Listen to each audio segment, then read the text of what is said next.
Imagine un garçon qui, encore enfant, allume les lampes du sanctuaire et apprend à marcher entre les parois du tabernacle. Imagine que des années plus tard, ce même garçon se tient devant un roi pour dire les mots que personne d'autre n'ose prononcer. Samuel, le prophète qui a défié le pouvoir royal pour Dieu. Ce n'est pas une légende de palais, c'est l'histoire d'une voix formée dans la sainteté et trempée par la douleur d'une mère. C'est l'histoire d'un appel qui brise l'impunité et rappelle à la nation que l'autorité ultime n'est pas politique, elle est divine. La scène d'ouverture est simple et terrible. Une femme qui pleure, un vœu lancé à genoux, des lèvres qui concluent un pacte avec le ciel. Anna est stérile. Chaque saison qui passe lui arrache un désir. Chaque raillerie de Pénina lui fait sentir le vide comme un poids sur la poitrine. Devant l'autel muet, elle se rend à Dieu avec une prière qui n'est pas seulement une demande, mais une offrande totale. Si le Seigneur lui donne un fils, elle le consacrera au service de l'Éternel pour toute sa vie.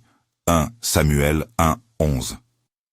C'est un engagement qui n'est pas pris à la légère, c'est la mise en jeu de toute une espérance. L'image d'une mère rendant son enfant au temple, non pas comme abandon, mais comme consécration, pose le premier secret de la vie de Samuel. Il naît de la douleur et il est façonné par le don. Quand l'enfant vient, la joie est profonde, presque surnaturelle. Mais Anna tient sa promesse. Après le sevrage, elle conduit Samuel au tabernacle, à Silo, devant le sacerdoce. Elle le présente à Élie, le vieil homme dont la barbe grise porte les années du culte. Il y a, dans ce geste de Anna, quelque chose de radical. Confier à Dieu ce que la société considère comme son plus grand trésor. Elle ne garde pas l'enfant pour elle. Elle l'élève à la maison du Seigneur. Cette dédicace maternelle est, dès le départ, la matrice d'un destin. Samuel est enfant du temple, formé par les rites et par la présence quotidienne de Dieu. Sa vocation ne sera pas le fruit d'une ambition humaine, mais l'écho d'un serment prononcé dans la douleur. Ce décor d'innocence est cependant tissé d'ombre. Le tabernacle n'est pas un continent intouchable. Les hommes qui y servent sont faillibles, et certains d'entre eux s'égarent. Les fils d'Élie, Ophni et Phinès abusent de leur position. Ils violent la sacralité en prenant pour eux des parts qui n'appartiennent pas au profit personnel et en conduisant leur plaisir au mépris de la loi. Le contraste est saisissant. D'une part, l'enfant jeune qui sert avec une foi humble. D'autre part, des prêtres qui pervertissent la fonction et banalisent le sacré.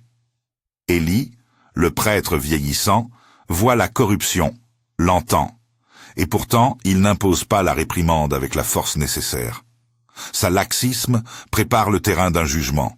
Le récit biblique, tout en racontant la grâce donnée à Anna et la sainteté naissante de Samuel, n'occulte pas la faillite religieuse qui mettra la nation en danger. Ce qui transforme la vie du garçon en vocation, ce n'est pas d'abord une vision spectaculaire, mais une rencontre. La nuit où Dieu appelle, les paroles sont d'abord imprécises, presque ordinaires. Une voix appelle « Samuel » et l'enfant, croyant que c'est Élie, répond. 3 fois la voix appelle. 3 fois Samuel court vers le vieil homme. Chaque appel est plus lourd, plus pressant. Enfin, Élie comprend. Ce n'est pas l'heure du prêtre, c'est l'heure du prophète. Il enseigne aux jeunes serviteurs la posture de l'écoute. Si quelqu'un t'appelle, réponds. Parle, car ton serviteur écoute. 1 Samuel 3. Ce petit échange, presque intime, scelle une vérité théologique. L'appel prophétique ne s'impose pas par la gutturalité ou par les signes extérieurs. Il s'établit dans la disposition d'une âme prête à entendre et à obéir. Samuel apprend très tôt que la parole du Seigneur arrive parfois dans la simplicité d'une chambre sombre, au milieu des lampes qui se consument lentement. La parole qui lui est donnée n'est pas une bénédiction anecdotique. C'est une parole de jugement contre la maison d'Élie. Dieu révèle au garçon que la conduite des fils et la mollesse du père n'ont pas été négligées. Le récit dit explicitement « Je vais juger la maison d'Élie pour toujours, parce qu'ils ont méprisé le sacrifice de l'Éternel et ont commis un péché contre lui. Ils n'ont pas respecté les offrandes du peuple. » 1 Samuel 3, 13, 14, paraphrase du texte. Imaginez la solitude d'un enfant à qui l'on confie une sentence qui pèsera sur une dynastie ecclésiastique. Samuel, encore jeune, devient le messager d'une parole terrible. Il ne s'agit pas d'une vengeance personnelle, il s'agit de la conséquence d'une rupture de fidélité. Le prophète naît dans la tension, être la voix qui dénonce ceux qui devraient être les premiers à veiller sur la sainteté. La prise de conscience publique de la faute des fils d'Élie provoque des ruptures rapides. Israël, au bord de la crise, ne se contente pas d'un réveil moral intérieur. Le conflit prend la forme la plus brutale, la défaite militaire et la capture de l'arche de l'Alliance. Les guerres avec les Philistins exposent la fragilité nationale. La présence de l'arche, loin d'être une garantie automatique de victoire, devient pour certains un instrument magique à manipuler. Les Israélites croient, en leur désespoir, que ramener l'arche au champ de bataille signifiera la victoire. Mais la réalité s'avère différente. La défaite et la prise de l'arche sont non seulement un désastre militaire, ils sont une insulte sacrilège. L'étendard d'Israël, ce qui symbolise la présence de Dieu, est emporté au cœur du camp ennemi. Le choc est immense. Le récit des Philistins qui transportent l'arche dans leur temple est l'un des passages les plus nerveux de la narration. L'image de Dagon, le dieu philistin, tombant face contre terre devant l'arche, capture l'esprit du texte. La chute des idoles est la démonstration que la puissance divine ne se mesure pas au rituel ennemi. Pourtant, ce ne sont pas seulement les dieux qui tombent. Des fléaux s'abattent sur le peuple philistin, tumeurs, calamités inexplicables. Les villes qui abritent l'arche, comme Ashdod et Gath, ressentent la présence étrangère comme une brûlure puissante. Les prêtres philistins cherchent des réponses, puis admettent, à contre-cœur, que quelque chose d'autre est à l'œuvre. Ils finissent par renvoyer l'arche, en la plaçant sur un char tiré par des vaches sans attache, comme si la présence de Dieu devait décider elle-même du chemin du retour. L'archéologie du récit ne cherche pas à faire de la magie. Elle expose la théologie. On ne manipule pas la présence sainte comme un talisman. Dieu n'est pas un objet que l'on transporte à sa guise. Le retour de l'arche est accompagné d'un épisode tragique à Beth-Shemesh. 70 hommes sont frappés de mort parce qu'ils ont regardé l'arche d'une manière profane. Là non plus, le texte ne cherche pas à satisfaire une curiosité morbide. Il met en garde contre la familiarité avec ce qui est sacré. La réaction est solennelle. Les gens tremblent, comprennent qu'ils ne peuvent pas traiter la sainteté comme un objet d'usage courant. L'arche atteint ensuite Kiriath Jéarim, où elle demeure, et le cœur d'Israël est à nouveau confronté à sa condition spirituelle. Ces événements, violents et mystérieux, poussent la nation à se demander si longtemps encore elle pourra ignorer l'appel à la fidélité. C'est alors que Samuel commence à apparaître non seulement comme enfant dédié ou jeune prophète, mais comme restaurateur national. La transition est progressive. Son nom, déjà connu, devient un signal d'appel au repentir. Il ne s'agit pas d'une simple requête morale. Samuel convoque le peuple à une pratique publique du retour à Dieu. Rassemblement, confession, offrande de sacrifice et surtout, prière collective. Mispa devient le lieu d'une rencontre nationale. Samuel se tient, offre des sacrifices et prie au nom d'Israël. Sa posture est lointaine de l'orgueil. Il est médiateur et intercesseur. Il rappelle aux gens que la repentance n'est pas un geste privé, mais un acte communautaire qui appelle une réponse divine. Puis vient le moment surnaturel, qui n'est pas une démonstration folklorique, mais la réponse de Dieu à la foi nationale. Le texte raconte que Dieu entendit la voix de Samuel et fit entendre un fracas, un bruit qui prit la forme d'un tonnerre parmi les ennemis. Les Philistins furent pris de panique et furent battus. Ce phénomène, parfois décrit comme une intervention météorologique ou un retournement de champ de bataille, doit être lu dans son cadre théologique. Dieu agissait en faveur d'un peuple qui revenait à lui.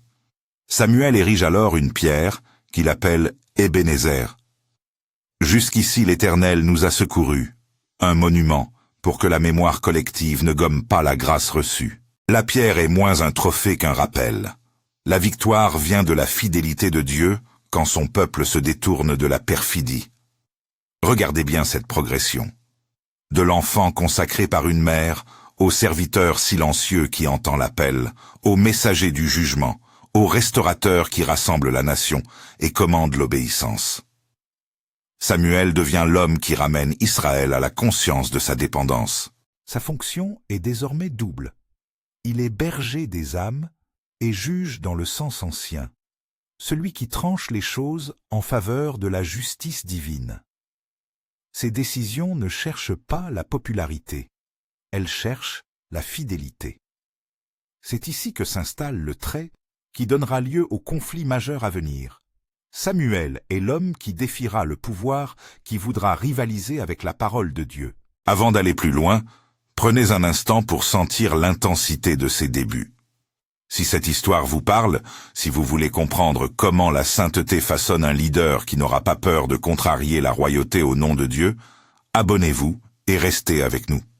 Il faut aller jusqu'au bout pour saisir le poids et le coût de la fidélité prophétique.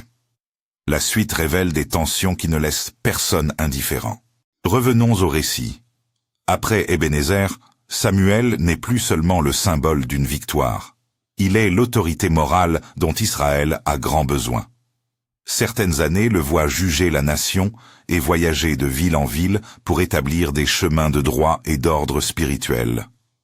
Les populations viennent à lui pour entendre la parole, pour être jugées, pour rendre hommage à la justice que Samuel administre. Son nom devient synonyme de vigilance et d'intégrité. Mais la route n'est pas sans solitude. Être prophète, c'est souvent marcher en avant de la foule, avec la conscience lourde de devoir dire ce que beaucoup redoutent d'entendre. Le contraste entre la vie consacrée du jeune Samuel et la dérive de certains prêtres donne au récit une grande leçon. Le leadership spirituel authentique s'éprouve dans la cohérence. Anna avait promis un enfant à Dieu et elle tint parole. Samuel, façonné par cette promesse, répond non par l'ambition, mais par l'obéissance. Élie, malgré sa piété originelle, laissa ses fils tourner le culte en ridicule et ne sut pas restaurer à temps la sainteté. Le jugement contre sa maison n'est pas simplement une punition administrative, c'est une illustration du principe biblique que la corruption à la tête du culte a des conséquences profondes pour toute la communauté. Le prophète apparaît alors comme le garde-fou, celui qui rappelle que l'autorité ecclésiale ne peut se substituer à l'autorité divine. Et c'est précisément ce rôle de garde-fou qui expliquera, plus tard, pourquoi Samuel n'hésitera pas à confronter un roi quand il s'écartera du chemin de Dieu. Mais nous n'en sommes pas encore là. D'abord, il faut suivre Samuel à travers la phase où la nation réapprend à prier, où les cœurs se tournent et où la puissance de Dieu se manifeste de façon publique. Les épisodes avec l'arche, la chute des idoles, les fléaux chez les Philistins et l'érection d'Ebenezer constituent plus qu'un enchaînement d'événements. Ils sont la pédagogie d'une nation qui découvre que sa sécurité n'est pas l'expression d'une armée ou d'un symbole politique, mais la conséquence d'une relation vivante avec Dieu. Dans ces pages, la théologie et la politique se croisent. La présence d'un sanctuaire, la gestion des offrandes, la conduite des prêtres, les victoires militaires et les déboires symboliques, tout parle d'une même réalité. L'autorité se fonde sur la fidélité. Là où la fidélité émeut, Dieu se révèle et libère. Là où règne la compromission, des forces contraires surgissent et imposent la crise. Samuel apparaît alors comme la figure qui restaure les balises. Il fait tomber l'illusion que l'on peut instrumentaliser la présence de Dieu, et il montre que la repentance communautaire reste la voie royale pour récupérer la faveur divine. Néanmoins, le modèle de leadership que propose Samuel est exigeant. Il n'est pas du ressort d'une manœuvre politique. Il réclame authenticité, transparence et parfois dureté. Le peuple d'Israël l'apprend à ses dépens lorsque l'arche revient et que 70 hommes tombent. Ils prennent conscience que la sainteté ne tolère pas la familiarité. C'est un passage difficile, mais nécessaire. La peur les pousse à reconnaître la majesté et la distance de Dieu. Samuel ne se réjouit pas de la mort ni de la douleur. Il reconnaît qu'il existe des conséquences quand la nation profane ce qui doit rester distinct. La théologie ici ne se montre pas sourde à la compassion, mais elle ne cède pas à la minimisation des péchés du culte. Au fur et à mesure que Samuel grandit en autorité spirituelle, il institue aussi des pratiques publiques pour former la conscience nationale. Il remet en marche ce qui avait été affaibli, l'écoute des commandements, l'offrande fidèle, la prière collective. Il n'impose pas sa volonté par la force, mais parce que son intégrité lui confère une légitimité morale. Et cette légitimité mettra bientôt en lumière une autre demande, plus politique. Le peuple, qui a connu des juges, finit par aspirer à un roi au visage humain, comme les autres nations. Or, cette aspiration est la fissure par laquelle la tension entre la prophétie et la royauté commencera à faire entendre ses premières dissonances. Avant d'aborder cette suite, arrêtons-nous sur un détail qui pourtant touche le cœur de toute la narration. Le nom même de Samuel. Les textes le lient à l'idée d'une parole entendue et d'une vocation donnée. Il est l'homme par qui Dieu parle, et l'homme qui, dans l'obéissance, accepte d'être porteur d'une parole qui parfois blesse. Sa formation, depuis les lampes du tabernacle jusqu'aux pierres d'Ébenézer, raconte une lente pédagogie divine. Éduquer un peuple, par un homme, à respecter la frontière qu'il ne faut pas franchir entre le sacré et le profane. Cette frontière, quand elle est violée par ceux qui dirigent, appelle une réponse qui vient souvent à travers des instruments inattendus. Un enfant consacré qui devient le haut-parleur d'une nation. Nous avons suivi Samuel jusqu'à ce point. Enfant offert, appel entendu, parole de jugement prononcée, crise nationale vécue et restauratrice d'Ébenézer posée comme témoignage. Ce trajet prépare la scène suivante. La nation qui, malgré la restauration spirituelle, ressent le besoin d'une autorité visible et humaine, et qui demande un roi. Cette demande, à première vue compréhensible, va creuser le fossé entre la souveraineté divine et l'ambition populaire. Samuel, qui a appris à défendre la parole de Dieu contre la compromission sacerdotale, se retrouvera bientôt confronté à un autre rivage du pouvoir, le pouvoir royal. Et il faudra voir comment il tiendra sa place de prophète quand la voix du peuple s'élèvera pour choisir un roi.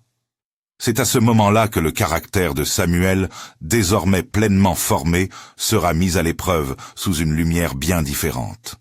La demande d'un roi arrive comme une onde qui traverse la nation. Le peuple veut un visage humain pour diriger. Un roi à l'image des autres nations. 1 Samuel 8. La requête n'est pas formulée d'un ton violent. Elle sonne plutôt comme une lassitude, une aspiration à la normalité. Mais Samuel sent la faille. Il sait que choisir un souverain, c'est redéfinir la relation entre Dieu et Israël. Le prophète avertit. Un roi vous imposera son service. Il prendra, il taxera, il commandera. 1 Samuel 8, 10, 18. Pourtant, la voix populaire s'élève et la royauté s'installe. C'est le moment où la prophétie, qui a protégé la sainteté du culte, doit désormais apprendre à coexister, parfois contre son gré, avec le pouvoir politique. Dieu, dans sa souveraineté, répond à la demande en accordant ce que le peuple demande, mais avec une mise en garde. La royauté n'efface pas l'autorité divine. Samuel reçoit l'ordre divin de permettre l'élection d'un roi. Il pleure sur la destinée de son peuple parce qu'il pressent le prix à payer. Pourtant, un roi naît.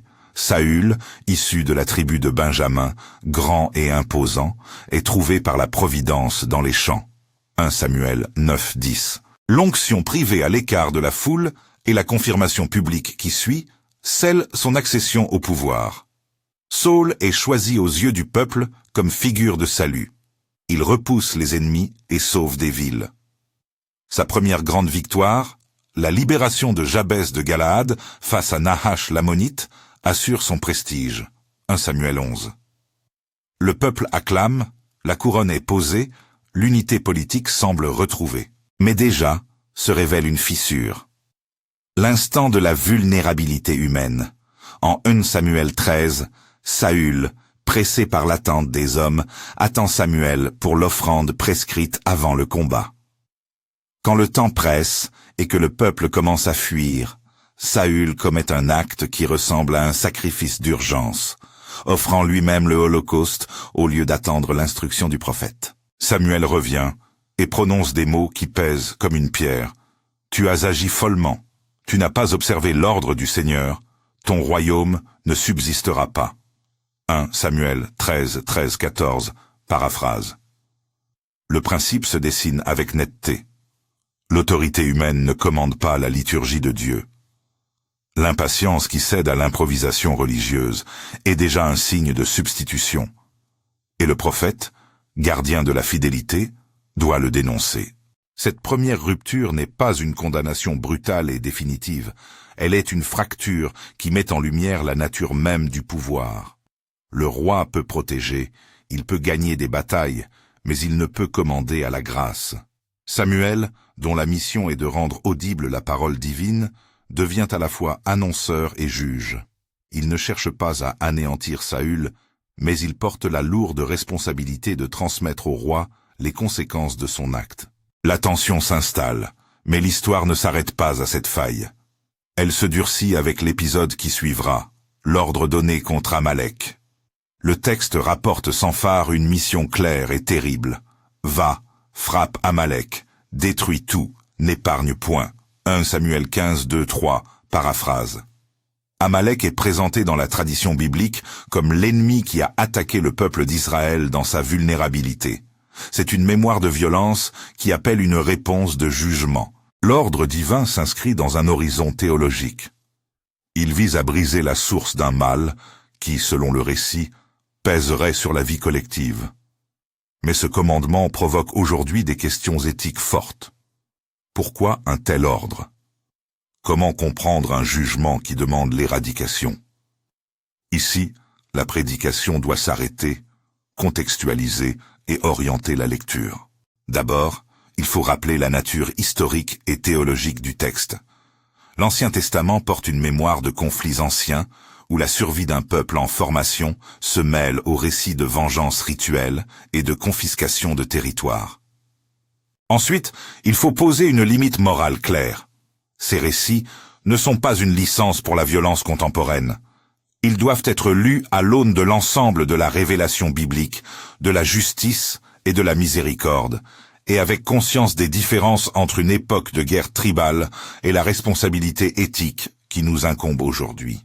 Enfin, le texte nous pousse à une réflexion sur la sainteté et l'obéissance. La demande de Dieu, dans ce cadre, ne se comprend pas comme une exaltation de la cruauté, mais comme une mise à nu de la tension entre ordre divin et compromis humain. Saül reçoit la mission et part au combat. Il obtient la victoire, mais il ne suit pas jusqu'au bout l'instruction donnée. Il épargne Agag, roi d'Amalek, et il garde le meilleur du bétail, épargnant le butin pour des sacrifices et pour la gloire humaine. Sa justification ressemble à cela. Nous l'avons épargné pour sacrifier à l'Éternel. 1 Samuel 15, 15, paraphrase. Le compromis est évident. Au cœur de l'obéissance, Saül a placé un geste de prudence politique et d'utilité religieuse. Pour Samuel, c'est une ligne franchie. L'obéissance partielle est une désobéissance. Le prophète saisit la portée théologique de l'action royale, l'exemption d'Agag et la conservation des meilleurs troupeaux ne sont pas de simples erreurs stratégiques. Elles signent un renversement du fondement même de l'autorité, qui doit être subordonné à la parole reçue de Dieu.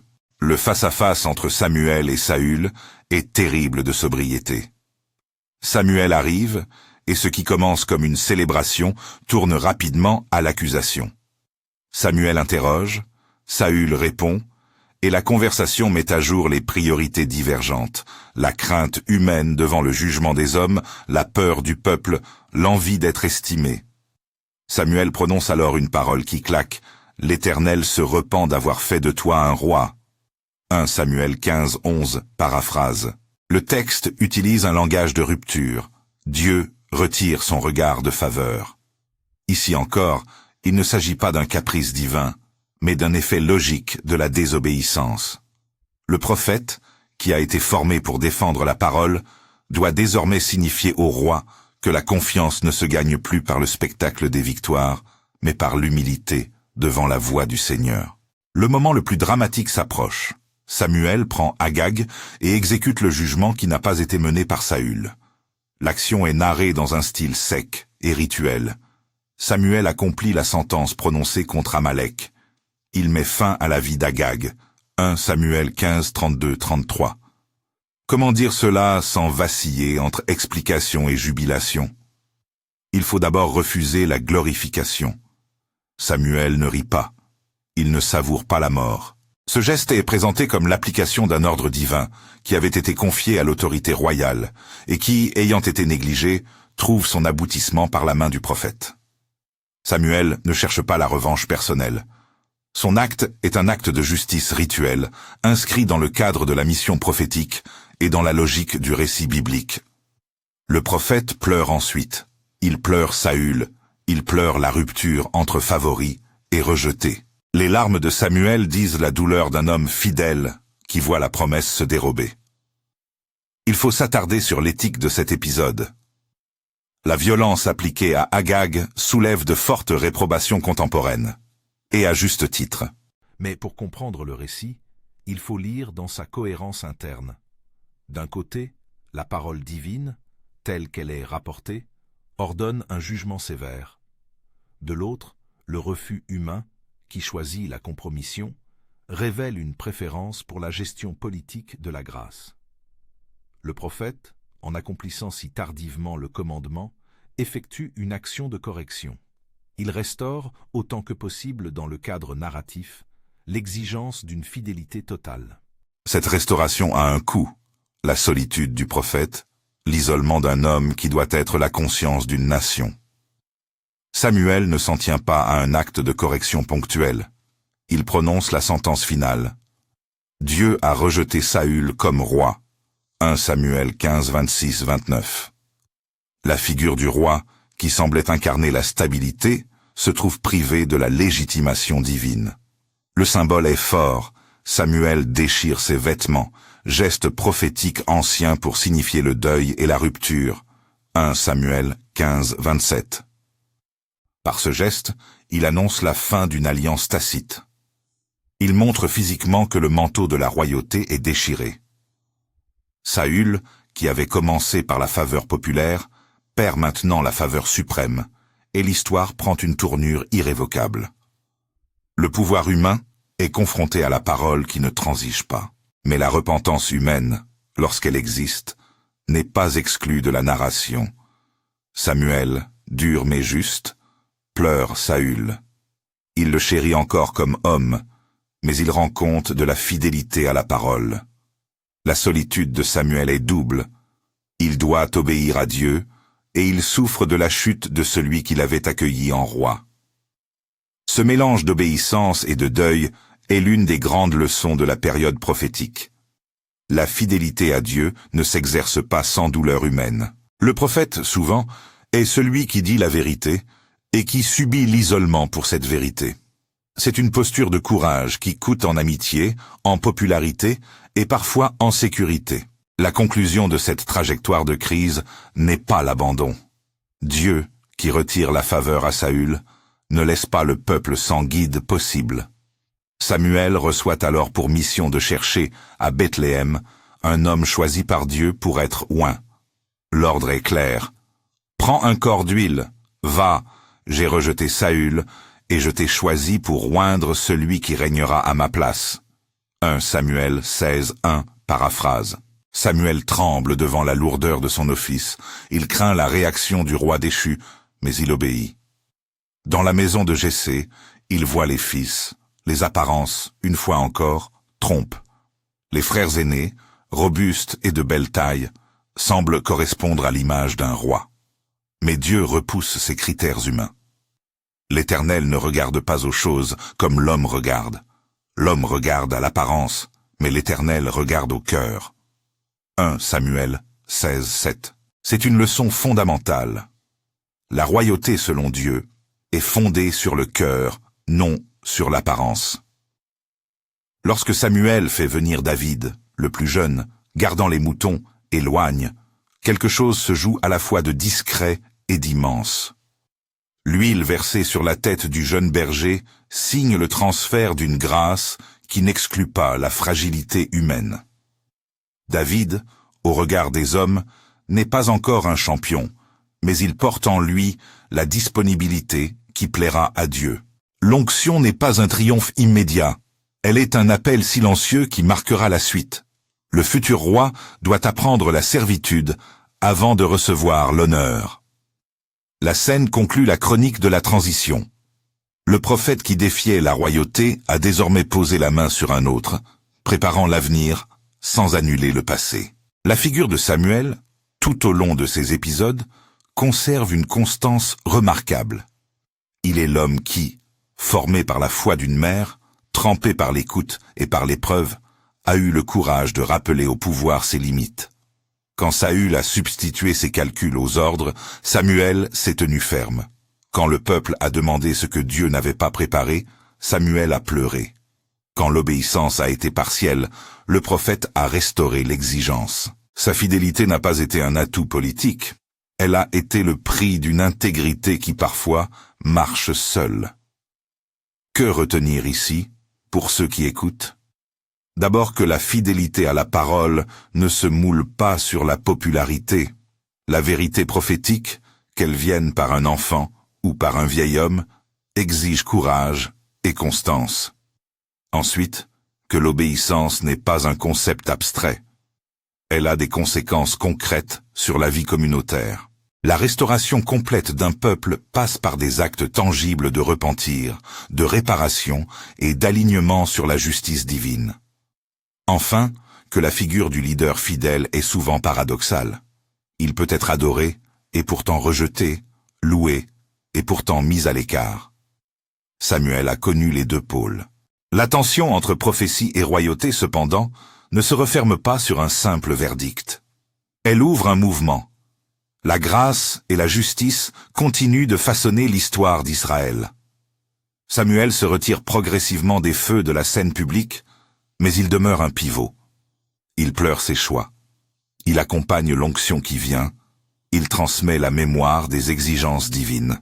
David, oint par Samuel, sera l'homme qui portera à la fois la lumière et l'ombre d'une monarchie. Mais c'est l'enseignement de Samuel qui restera gravé. L'autorité humaine n'est pas absolue. Elle est responsable devant Dieu. Avant de clore, il est nécessaire d'insister sur le sens de l'action de Samuel en regard d'Agag et d'Amalek. Le texte nous invite à lutter contre la superficialité de la lecture. Il est facile de réduire ces épisodes à des récits de vengeance. Mais le chemin théologique exige une lecture plus ample. Amalek représente, dans le récit biblique, une hostilité profonde à l'existence du peuple en route vers sa vocation. Le jugement prononcé s'inscrit dans une mémoire sacrée où Dieu, en tant que saint, oppose la subsistance du mal qui veut annihiler la formation d'un peuple. Comprendre cet ordre demande humilité. Il faut éviter la récupération idéologique, la lecture anachronique et surtout la transformation de ce récit en justification d'actions contemporaines hors de leur cadre éthique. La Bible nous met en garde sur la gravité de confondre la parole ancienne et l'agenda moderne.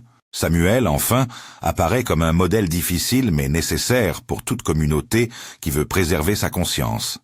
Il n'était ni un politique sans Dieu, ni un fanatique sans pitié. Il était un homme façonné par la prière d'une mère, convaincu que l'autorité ultime appartient à celui qui a parlé.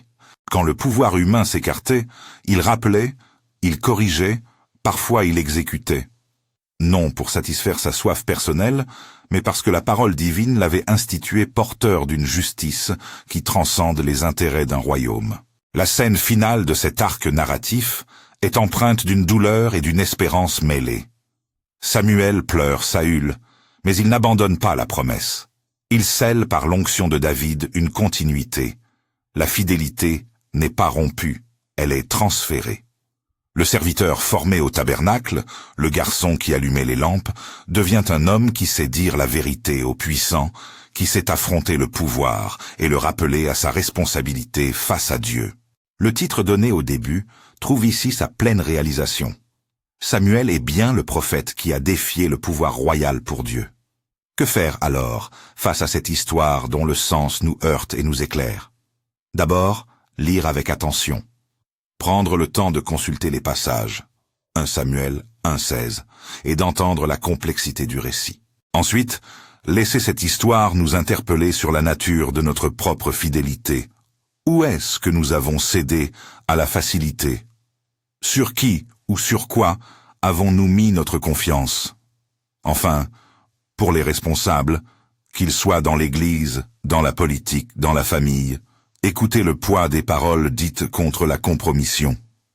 La vérité, dite avec amour mais sans faiblesse, reste le trésor d'une communauté saine. Si cette parole vous a touché, partagez-la avec quelqu'un qui a besoin d'entendre que la justice et l'obéissance ont un prix, et que le courage moral d'un seul peut redéfinir le destin d'une nation.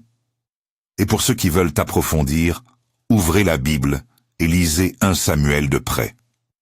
Laissez les textes parler, interroger, déranger et, si nécessaire, consoler. Samuel s'éloigne de la scène publique, mais son héritage demeure. Un homme qui, formé par une promesse maternelle et affermi par la parole de Dieu, osa rappeler au pouvoir humain que la souveraineté ultime appartient à celui qui tient l'histoire. Il n'y a pas, dans ce récit, de célébration de la violence gratuite.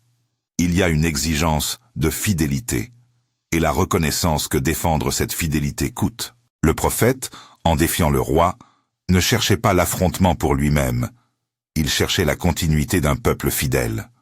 Que nous prenions garde à cette leçon. Quand l'autorité humaine dévie, il est parfois nécessaire qu'un homme se lève et dise la vérité, au risque d'être seul, mais encore fidèle à la voix qui a appelé l'enfant dans la nuit. Merci d'avoir écouté ce récit. Si vous souhaitez recevoir d'autres méditations sur les figures bibliques qui interrogent nos vies, abonnez-vous, partagez cette vidéo avec quelqu'un qui a besoin de réfléchir à la place du pouvoir et de la conscience, et prenez le temps de relire 1 Samuel pour y trouver vos propres réponses et vos propres questions.